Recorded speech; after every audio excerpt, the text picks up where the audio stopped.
こ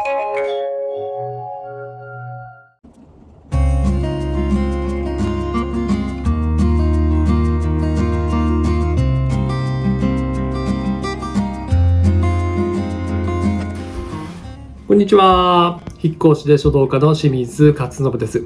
今日は小学校1年生で習う漢字のシリーズの第2回目として、音、下、ひ、花、かい、こちらの5文字を解説をいたします。それではよろしくお願いします。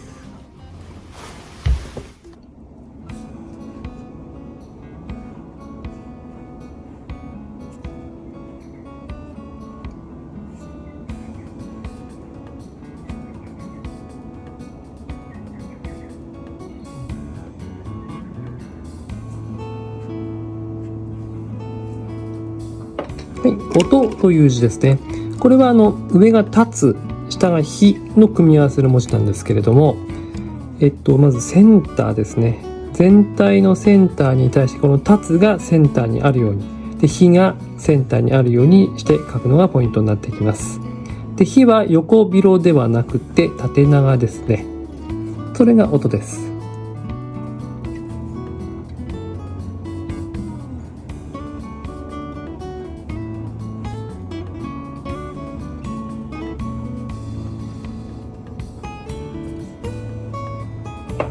はい、下という字ですね。まず横角長く書きます。これは反るのではなくて、かぶせるわけでもないんですけども、ややかぶせるようなイメージになります。で縦角なんですが、全体のセンターよりもやや左、ちょうどこの縦の右側がセンター上ぐらいだと思ってください。で少し反った線を書いています。で最後の点なんですけれども、この根元から出すよりも少し隙間開けますの方がバランスが取りやすくなります。それが下。は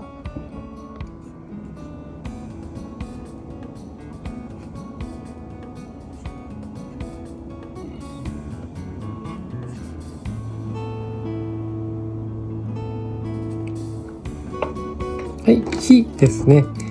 ひはこの最初の点なんですけど、これね下方向に行きます。そして2画目はね内側方向に向かいます。これ別に内側向いてても間違いではないんですけれども、バランスを取るためには下に行った方がいいです。そして3画目まっすぐ来て、この点とかを越えてからカーブします。いきなりではなくて、それの方が書きやすいです。それがひです。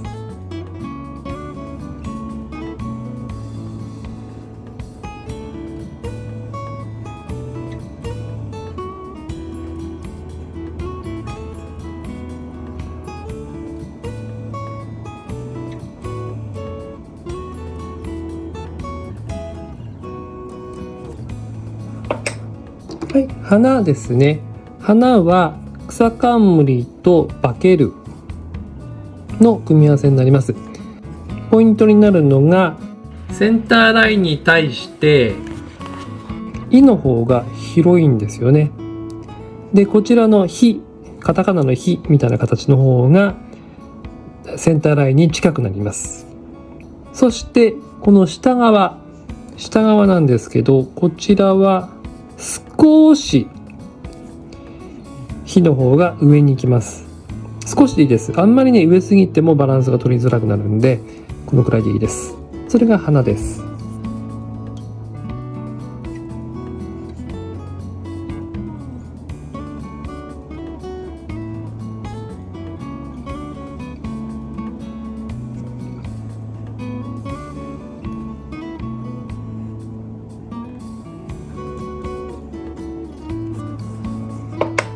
はい、貝ですね。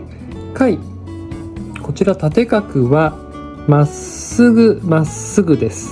むしろね外側に広がるイメージで描いた方がパッと見た時に安定して見えます。そして、センター注意ですよね。でここ隙間均等でね、貝とか月とか2本ある場合はここ隙間開けた方がすっきり見えます。つけても間違いではないですけどね。そして僕の書き方は左側を出します。もちろんぴったりくっつけても問題ありません。2つの点なんですけれども、左払い、ちっちゃい左払いはつけます。ぴったり。で、こっちは離す。これもね、僕の書き方。そして解の場合はここ必ず下に出します。縦角。これも注意してください。それが解です。